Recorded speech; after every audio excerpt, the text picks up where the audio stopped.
Hi കൂട്ടുകാർ, അസ്സലാമു അലൈക്കും വറഹ്മത്തുള്ളാഹി തആല വബറകാതുഹു. 6ാം ക്ലാസ്സിൻ്റെ 2024 ഹാഫ് ഇയർലിയിൽ നടന്ന ഒരു ചോദ്യപേപ്പറാണ് താരിഖുൽ ഇസ്ലാമിൻ്റെ. അപ്പോൾ നമുക്ക് ചോദ്യങ്ങൾ മനസ്സിലാക്കാം, ഉത്തരങ്ങൾ പറയാം. അപ്പോൾ ഇപ്പോൾ എക്സാമിൻ്റെ സമയമൊന്നുമല്ല, ഇപ്പം എന്തിനാ ചെയ്യുന്നതെന്ന് എല്ലാവരും കരുതും.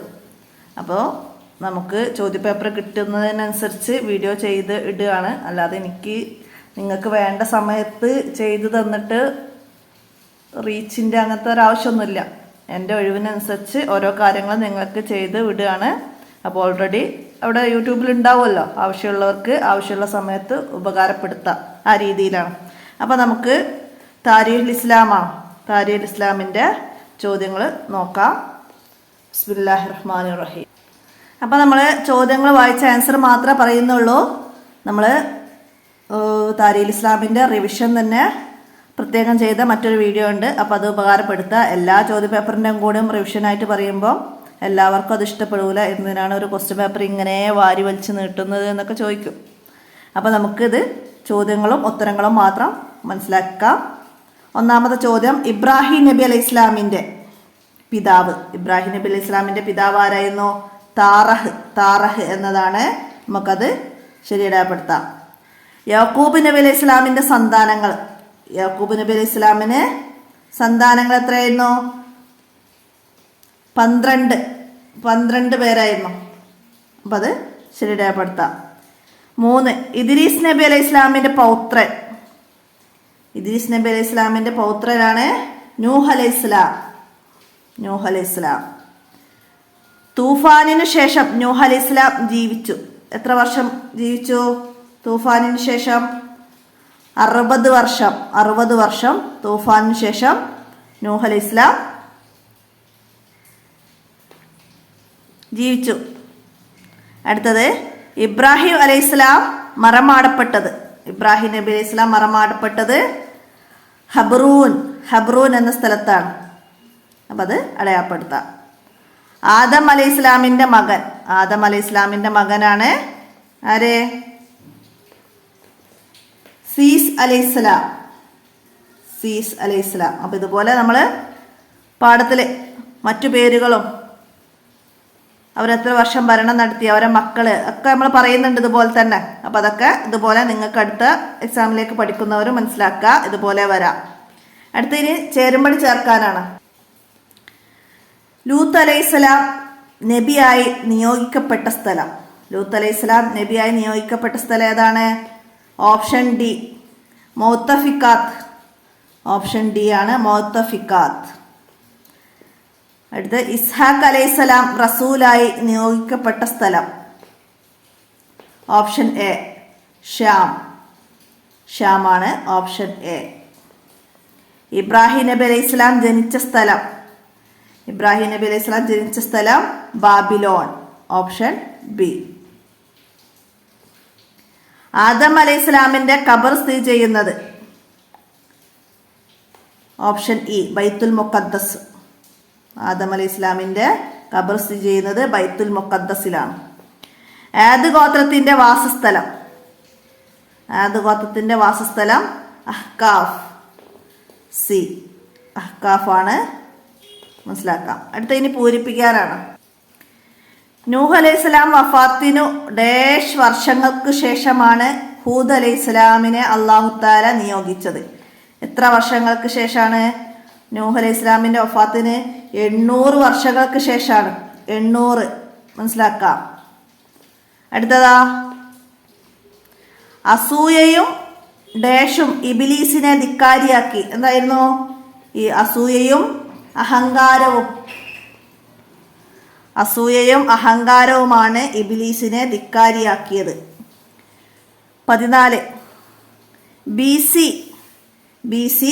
19-ാം നൂറ്റാണ്ടിലാണ് ഇബ്രാഹിം അലൈഹിസ്സലാം ജനിച്ചത്. 19-ാം നൂറ്റാണ്ട്. അപ്പോൾ ഇവിടെ 19 എന്ന് നമുക്ക് എഴുതി കൊടുക്കാം. അടുത്തതാ, ഇസ്മായിൽ അലൈഹിസ്സലാം ജനിച്ച് ഡേഷ് വർഷത്തിനു ശേഷം ഇസ്ഹാഖ് അലൈഹിസ്സലാം ജനിച്ചു. എത്ര വർഷങ്ങൾക്ക് ശേഷമാണ്? 14 വർഷങ്ങൾക്ക് ശേഷമാണ്. 14.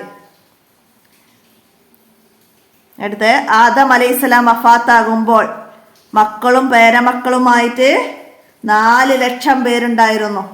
ആദം അലൈഹിസ്സലാം വഫാത്താകുമ്പോൾ മക്കളും പേരമക്കളുമായിട്ട് 4,00,000 പേരുണ്ടായിരുന്നു. അടുത്തത് നൂഹ് അലൈഹിസ്സലാമിൻ്റെ മകൻ. നൂഹ് അലൈഹിസ്സലാമിൻ്റെ മകനാണ് നമ്മൾ ഷ്യാം. നൂഹ് അലൈഹിസ്സലാമിൻ്റെ മകൻ ഷ്യാമിൻ്റെ സന്താന പരമ്പരയിൽപ്പെട്ടവരാണ് ആദ് ഗോത്രക്കാർ. ഷ്യാമിൻ്റെ സന്താന പരമ്പരയിൽപ്പെട്ടവരാണ് ആദ് ഗോത്രക്കാർ. ഇനി ഒറ്റ വാക്കിൽ ഉത്തരം എഴുതാനാണ്. ഈജിപ്തിലെ രാജാവ് ഇബ്രാഹിം അലൈഹിസ്സലാമിന് സമ്മാനിച്ച ദാസി ആരായിരുന്നു? ഹാജർ എന്ന ദാസിയാണ്. ഹാജർ എന്ന ദാസിയെയാണ് ഇബ്രാഹിം നബി അലൈഹി സ്വലാമിന് ഈജിപ്തിലെ രാജാവ് സമ്മാനിച്ചത്. അടുത്ത് ആദം അലൈഹിസ്സലാമിൻ്റെ ജനാസ സംസ്കരണം നിർവഹിച്ചത് ആരായിരുന്നു? മലക്കുകളാണ്. മലക്കുകൾ. നൂഹ് അലൈഹിസ്സലാമിൻ്റെ കപ്പലിലുണ്ടായിരുന്ന മനുഷ്യർ എത്രയായിരുന്നു? 40 പുരുഷന്മാരും 40 സ്ത്രീകളും. 40 പുരുഷന്മാരും 40 സ്ത്രീകളുമാണ്. അൽ അബുസാനി എന്ന പേരിൽ അറിയപ്പെടുന്ന നബി നൂഹ് അലൈഹിസ്സലാം. നൂഹ് അലൈഹിസ്സലാമാണ് രണ്ടാമത്തെ ഉപ്പ എന്ന പേരിൽ അറിയപ്പെടുന്നത്.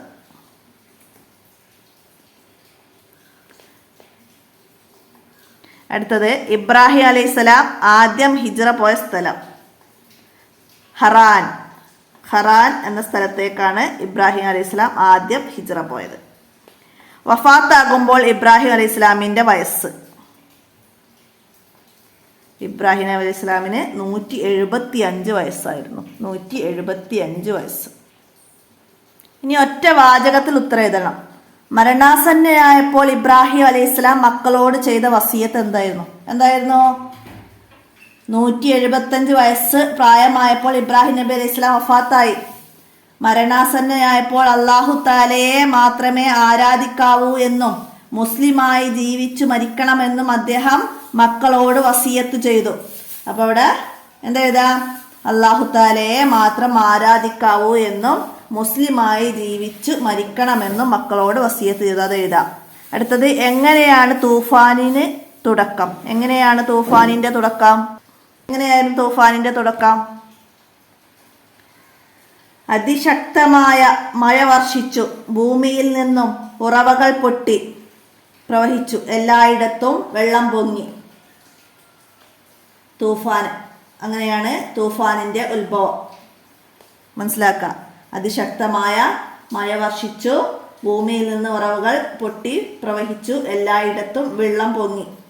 അങ്ങനെയാണ് തൂഫാനിന്റെ തുടക്കം. മനസ്സിലാക്കാം. അവിടെ നൂഹ് നബി അലൈഹി സ്വലാം കപ്പൽ നിർമ്മിച്ചതൊക്കെ നന്നായി മനസ്സിലാക്കാം. അടുത്തത് സദൂം നിവാസികളെ അല്ലാഹു തആല നശിപ്പിച്ചത് എങ്ങനെയായിരുന്നു? നേരം പുലർന്നപ്പോൾ ഒരു ഘോര ശബ്ദമുണ്ടായി. അല്ലാഹു അവരുടെ നാട് കീഴ്മേൽ മറിച്ചിട്ടു. നാട് വിട്ടുപോയ അവിശ്വാസികളെ ചുട്ട ഇഷ്ടികക്കല്ല് വർഷിപ്പിച്ച് നശിപ്പിക്കുകയും ചെയ്തു. അങ്ങനെയാണ് സദൂം നിവാസികളെ അല്ലാഹു തആല നശിപ്പിച്ചത്. മനസ്സിലാക്കാം. അടുത്തത് വെള്ളിയാഴ്ചയുടെ മഹത്വങ്ങളിൽ 2 എഴുതാനാണ്. ഏതൊക്കെയാണ്? ആദം നബി അലൈഹി സ്വലാമിൻ്റെ സൃഷ്ടിപ്പും സ്വർഗപ്രവേശവും ഭൂമിയിലേക്കുള്ള ഇറക്കവും വഫാത്തും എല്ലാം വെള്ളിയാഴ്ച ദിവസങ്ങളിലാണ് സംഭവിച്ചത്. അപ്പം അതിൽ നിന്ന് 2 എഴുതിയാൽ മതി. അടുത്തതാ സ്വാലിഹ് അലൈഹി സ്വലാമിനെ വധിക്കാൻ ശ്രമിച്ചവർക്ക് എന്ത് സംഭവിച്ചു? എന്താണ് സംഭവിച്ചത്?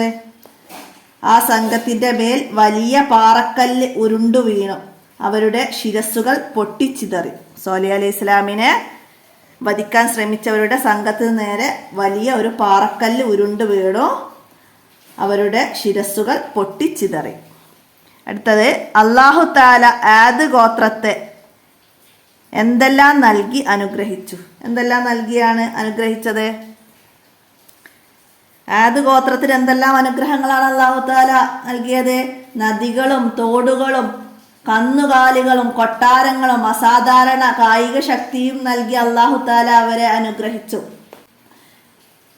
നൂഹ് അലൈഹി ഇസ്ലാമിന്റെ മകൻ ഷ്യാമിന്റെ സന്താന പരമ്പരയിൽപ്പെട്ടവരാണ് ആദ് ഗോത്രക്കാർ. യമനിലെ മൗത്തിന് വടക്കുള്ള അഹ്കാഫിലായിരുന്നു അവര് താമസിച്ചത്. ആദ് ഗോത്രക്കാർ അഹ്കാഫ്. അപ്പൊ അതൊക്കെ മനസ്സിലാക്കാം. പിന്നെന്താണ്? ധിക്കാരിയായ ഇബ്ലീസിനോട് അല്ലാഹു തആല പറഞ്ഞതെന്ത്? എന്തായിരുന്നു പറഞ്ഞത്?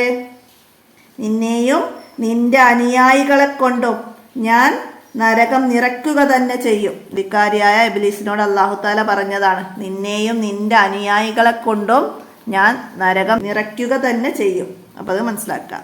അടുത്തത്, നൂഹ് അലൈഹിസ്സലാമിൻ്റെ സ്വഭാവം എങ്ങനെയായിരുന്നു? ശാന്തനും സഹനശീലനുമായ നൂഹ് അലൈഹിസ്സലാം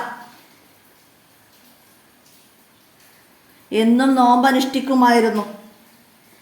അപ്പോൾ ശാന്തനും സഹനശീലനുമായിരുന്നു നൂഹ് നബി അലൈഹി സ്വലാമിൻ്റെ സ്വഭാവം.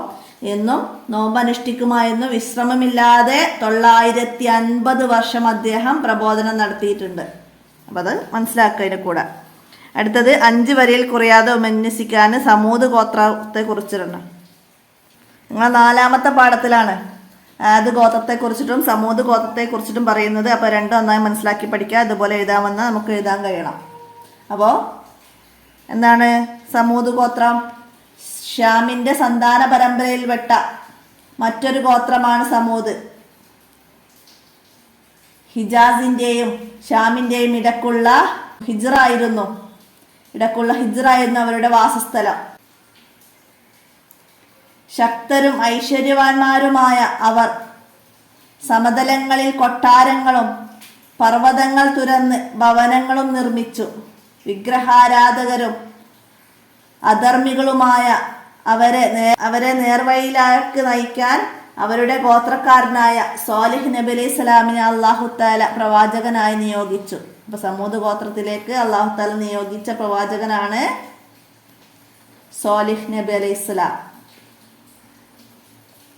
ഒരു ചെറിയ ന്യൂനപക്ഷം മാത്രമേ വിശ്വസിച്ചിട്ടുള്ളൂ. പൂർണ്ണ ഗർഭിണിയായ ഒരു ഒട്ടകത്തെ താങ്കൾ കരിമ്പാറയിൽ നിന്ന് പുറത്തു കൊണ്ടുവരിക. അവിശ്വാസികൾ സ്വാലിഹ് അലൈഹി സ്വലാമിനോട് ആവശ്യപ്പെട്ടു.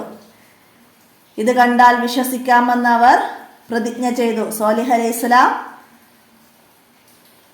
അല്ലാഹു തആലയോട് പ്രാർത്ഥിച്ചു. അല്ലാഹു തആല സ്വീകരിച്ചു. ഒട്ടകം പുറത്തു വന്നു. ഉടനെ അതൊരു കുഞ്ഞിനെ പ്രസവിച്ചു. ഈ മുഅ്ജിസത്ത് കണ്ട പലരും വിശ്വസിച്ചു. എന്നാൽ ഭൂരിപക്ഷവും അവിശ്വാസത്തിൽ തന്നെ തുടർന്നു. അപ്പോൾ ഒട്ടകത്തെ അല്ലാഹു തആല അവർക്ക് ആപത്താക്കി മാറ്റി. അവരുടെ കന്നുകാലികൾ ഒട്ടകത്തെ കണ്ട് വിരണ്ടോടി. അവർ ഒട്ടകത്തെ അറുക്കാൻ തീരുമാനിച്ചു. ഖുദ്റാൻ എന്ന ദുഷ്ടൻ അത് നടപ്പാക്കി. ഒട്ടകക്കുട്ടി ഓടി മറഞ്ഞു. ഖുദ്റാൻ ഒട്ടകത്തെ കൊന്ന ദുഷ്ടൻ ഖുദ്റാൻ ആണ്. അപ്പം അത് മനസ്സിലാക്കാം. സമൂത് ഗോത്രത്തെക്കുറിച്ചൊക്കെ അത് മനസ്സിലാക്കാം. അടുത്തത്, ഇബ്രാഹിം നബി അലൈഹി ഇസ്ലാമിൻ്റെ പ്രബോധനമാണ്. ഞങ്ങൾ 5ാമത്തെ പാഠത്തിലാണ് പറയുന്നത്. പാഠഭാഗം നന്നായി മനസ്സിലാക്കുക. ഇബ്രാഹിം നബി അലൈഹി ഇസ്ലാം ആദ്യം പിതൃവ്യൻ അസറിനെ ഇസ്ലാമിലേക്ക് ക്ഷണിച്ചു. അദ്ദേഹം വിശ്വസിച്ചില്ല. തുടർന്ന് ജനങ്ങളെ സമീപിച്ചു. അള്ളാഹുവിനെ ആരാധിക്കുക, അവന് തഖ്വ ചെയ്യുക, അതാണ് നിങ്ങൾക്കുത്തമം. അദ്ദേഹം ഉത്ബോധിപ്പിച്ചു. പ്രാർത്ഥന കേൾക്കാത്ത, ഉപകാരം ചെയ്യാത്ത വിഗ്രഹങ്ങളെ ആരാധിക്കുന്നതെന്തിന്? പിതാക്കന്മാർ അങ്ങനെ ചെയ്തിരുന്നു എന്ന ന്യായമേ അവർക്കുണ്ടായിരുന്നുള്ളൂ. തീർച്ചയായും നിങ്ങളും നിങ്ങളുടെ പിതാക്കളും വ്യക്തമായ വഴികേടിലായിരിക്കുന്നു. ഇബ്രാഹിം നബി അലൈഹി സ്വലാം അവരോട് പറഞ്ഞു. അപ്പോൾ അത് ഇബ്രാഹിം നബി അലൈഹി സ്വലാമിനെ കുറിച്ചിട്ട് എഴുതാം. ഇബ്രാഹിം നബി അലൈഹി സ്വലാമിനെ അല്ലാഹു തആല തീ ഗുണ്ടത്തിൽ നിന്ന് രക്ഷിക്കുന്നത് അത് പറയുന്നുണ്ട് ഇതിൽ. ഹസ്ബുനല്ലാഹ്, എനിക്ക് അല്ലാഹു മതി. അല്ലാഹു തആലയുടെ സഹായമെത്തി. തീ ഇബ്രാഹിം നബി അലൈഹി സ്വലാമിൻ്റെ തണുപ്പും രക്ഷയുമാകുന്നത്. അപ്പം അത് മനസ്സിലാക്കി പാഠത്തുനിന്ന് പഠിക്കുക. അതുപോലെ തന്നെ സാറാ ബീവിയെ നേരിട്ട പരീക്ഷണം, അതൊക്കെ ഇതിൽ നിന്ന് മനസ്സിലാക്കി പഠിക്കുക. ഇബ്രാഹിം നബി അലൈഹി സ്വലാമിന് ഹാജർ എന്ന ദാസിയെ നൽകുന്ന സംഭവമുണ്ട്. അതൊക്കെ മനസ്സിലാക്കുക. അപ്പോൾ ഇത്രയാണ് ഈ ചോദ്യപേപ്പറിൽ പറയുന്നത്. അപ്പോൾ നമ്മൾ മുമ്പ് ചോദ്യപേപ്പറിൻ്റെ കൂടെ നന്നായിട്ട് റിവിഷൻ ചെയ്തിട്ടുണ്ട്. ഓരോ പാഠത്തു നിന്ന് നിങ്ങൾ പഠിക്കേണ്ട ഭാഗങ്ങൾ. പാഠത്തിൻ്റെ അവസാനത്തിൽ വരുന്ന തഹസീസ്, കുറിപ്പ് തയ്യാറാക്കുക എന്നൊക്കെ പറഞ്ഞ് വരുന്നത്, അത് നമ്മൾ പാഠത്തെ നന്നായി മനസ്സിലാക്കി അത് ഏത് ഭാഗമാണോ എന്ന് മനസ്സിലാക്കിയിട്ട് അതിനെക്കുറിച്ച് നന്നായി പഠിക്കുക. അതാണ് കൂടുതലും ഈ 5 വരിയിൽ എഴുതാൻ വരിക. അപ്പോൾ അതൊക്കെ മനസ്സിലാക്കി ഓരോ പാഠങ്ങൾ എടുക്കുമ്പം അതിൻ്റെ കൂടെ നന്നായി മനസ്സിലാക്കുക. ഇനി അടുത്ത എക്സാമിലേക്കൊക്കെ പഠിക്കുന്നവർ നന്നായിട്ട് ഉപകാരപ്പെടുത്തുക. വീഡിയോ കൂട്ടുകാർക്കൊക്കെ ഷെയർ ചെയ്ത് കൊടുക്കുക. അസ്സലാമു അലൈക്കും വറഹ്മത്തുള്ളാഹി വബറകാതുഹു.